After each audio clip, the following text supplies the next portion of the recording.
Welcome to சாப்பிட வாங்க. இன்றைக்கி குக்கிங்கில் நம்ம பார்க்க போகிறது வத்த குழம்பு எப்படி ஈஸியாக அண்ட் டேஸ்டியாக பண்ணுறதுன்னு பார்க்க போகிறோம். ஆக்சுவலாக இன்றைக்கி நாம் எந்த ஒரு பொடியும் ஆட் பண்ண போகிறதில்ல, ஃபுல் அண்ட் ஃபுல் மசாலா அரைச்சி தான் பண்ண போகிறோம்.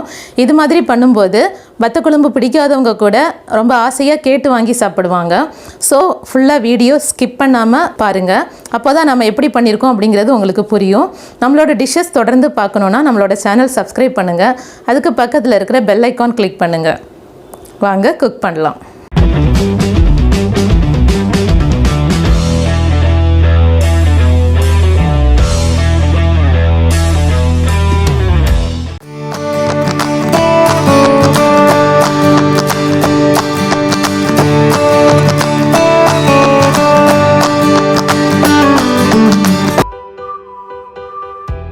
பத்து to 15 சின்ன வெங்காயம், ஒரு மீடியம் சைஸ் தக்காளி, 6 மிளகாய் வத்தல், 10 பல் பூண்டு, 2 டேபிள் ஸ்பூன் வரக்கொத்தமல்லி, 1 டீஸ்பூன் ஜீரகம், 1 டீஸ்பூன் உளுந்தம்பருப்பு, 1 டீஸ்பூன் கடலைப்பருப்பு, 1/2 டீஸ்பூன் வெந்தயம், 1/2 டீஸ்பூன் மிளகு, கொஞ்சமாக நல்லெண்ணெய். இது எல்லாத்தையும் நல்லெண்ணெயில் நல்லா வதக்கிட்டு ஃபைன் பேஸ்ட்டாக அரைச்சி எடுத்துக்கலாம்.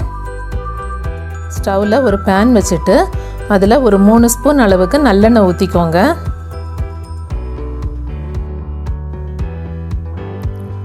ஆயில் நல்லா சூடானதும் அதில் கடலைப்பருப்பு உளுத்தம்பருப்பு ரெண்டும் போட்டு நல்லா கோல்டன் கலர் வர வரைக்கும் ஃப்ரை பண்ணிக்கோங்க. இப்போது ஜீரகம், வெந்தயம், மிளகு ஆட் பண்ணிக்கோங்க. இப்போ வரக்கொத்தமல்லி ஆட் பண்ணிக்கோங்க. தென் காஞ்ச மிளகாய் போட்டு நல்லா ஃப்ரை பண்ணிக்கோங்க. இப்போது பூண்டு, சின்ன வெங்காயம் ரெண்டும் போட்டு ஃப்ரை பண்ணிக்கோங்க. இப்போ தக்காளி ஆட் பண்ணிக்கோங்க. தக்காளி நல்லா வதங்குற வரைக்கும் ஃப்ரை பண்ணிக்கோங்க. நல்லா வதங்கிடுச்சு. இப்போது நல்லா ஆற வச்சுட்டு ஒரு ஜாரில் போட்டு நல்லா ஃபைன் பேஸ்ட்டாக அரைச்சி எடுத்துக்கலாம். இது மாதிரி நல்லா ஃபைன் பேஸ்ட்டாக அரைச்சி எடுத்து வச்சுக்கலாம். வத்த குழம்பு பண்ணுறதுக்கு ஒரு பெரிய நெல்லிக்காய் சைஸ் புளி, 50 கிராம் சுண்ட வத்தல், 15 to 20 சின்ன வெங்காயம், 10 to 15 பல் பூண்டு, 1/4 டீஸ்பூன் மஞ்சள் தூள், 1/2 டீஸ்பூன் பெருங்காயத்தூள், கொஞ்சமாக கருவேப்பிலை, 1 டீஸ்பூன் கடுகு, 1 டீஸ்பூன் வெந்தயம். வெந்தயம் கண்டிப்பாக சேர்த்துக்கோங்க, உடம்புக்கும் ரொம்ப நல்லது, வத்த குழம்பும் ரொம்ப டேஸ்டியாக இருக்கும். இது எல்லாமே குழம்பு தாளிக்கிறதுக்கு. புளியை நல்லா தண்ணியில் கழுவிக்கோங்க. கழுவிட்டு ஊற வச்சுடுங்க. ஊற வச்சு அதோட சாறு எடுத்து வச்சுக்கலாம்.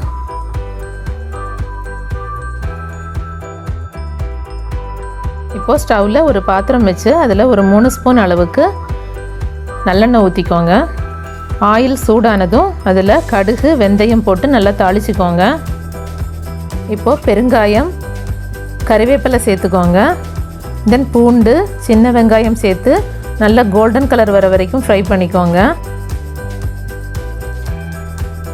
வெங்காயம் கோல்டன் கலர் வந்ததும் அதில் நம்ம ஆல்ரெடி எடுத்து வச்சுருக்கோம் இல்லையா, அந்த புளிச்சாறை ஆட் பண்ணி நல்லா கொதிக்க விட்டுக்கலாம். ஒரு 2 நிமிஷம் கொதிக்கட்டும், மூடி வச்சுருங்க.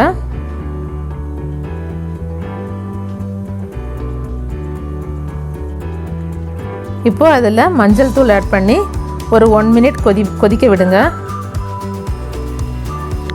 இப்போது நம்ம அரைச்சி வச்சுருக்கோம் இல்லையா, அந்த மசாலாவை இதில் ஆட் பண்ணி நல்லா மிக்ஸ் பண்ணிக்கலாம். தென் மிக்ஸி ஜாரில் கொஞ்சமாக தண்ணி விட்டு கழுவி அந்த மசாலா தண்ணியும் ஆட் பண்ணிக்கோங்க. எக்ஸ்ட்ரா தேவையான அளவுக்கு தண்ணி ஊற்றிக்கோங்க. பட் வத்த குழம்பு கொஞ்சம் திக்காக இருந்தால் தான் நல்லாயிருக்கும், நிறைய தண்ணி ஆட் பண்ண வேண்டாம். இந்த அளவுக்கு ஆட் பண்ணிக்கோங்க போதும். தேவையான அளவுக்கு சால்ட் ஆட் பண்ணிக்கோங்க. ஒரு 1/2 ஸ்பூன் கொஞ்சம் கம்மியாக ஆட் பண்ணிக்கோங்க. இப்போது குழம்ப மூடி வச்சு ஒரு 2லேருந்து 3 நிமிஷம் நல்லா கொதிக்க விடலாம். எண்ணெய் பிரிஞ்சு வர வரைக்கும் கொதிக்கட்டும். இப்போ பாருங்கள், நல்லா எண்ணெய் பிரிஞ்சு வந்திருக்கு.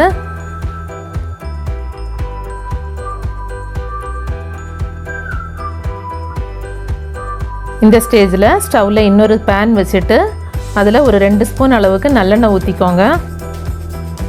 அதில் நாம் எடுத்து வச்சுருக்கோம் இல்லையா, அந்த சுண்ட வத்தல் போட்டு நல்லா ஃப்ரை பண்ணி குழம்புல சேர்த்துக்கலாம். எண்ணெயில் நல்லா ஃப்ரை ஆகி வரும், பார்த்துக்கோங்க.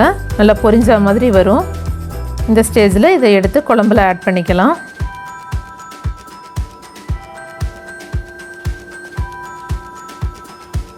இப்போ இதை நல்லா மிக்ஸ் பண்ணி விட்டுட்டு ஒரு 2 நிமிஷத்துலேருந்து 3 நிமிஷம் வரைக்கும் மூடி வச்சு சுண்டை வத்தலை வேக விட்டுறலாம்.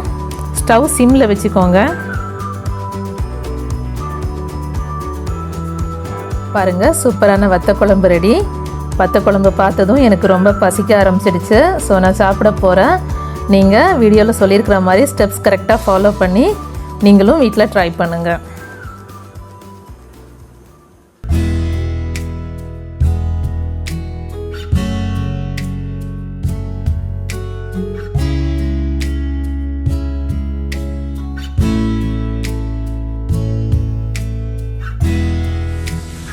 இது மாதிரி நீங்களும் வீட்டில் ட்ரை பண்ணுங்கள். எப்படி இருக்குன்னு கமெண்ட் பாக்ஸில் சொல்லுங்கள். இந்த டிஷ் பிடிச்சிருந்தால் லைக் பண்ணுங்கள், உங்கள் ஃப்ரெண்ட்ஸ்க்கு ஷேர் பண்ணுங்கள். டேஸ்டியாக சாப்பிடுங்க, ஹெல்த்தியாக இருங்க. தேங்க்ஸ் ஃபார் வாட்சிங்.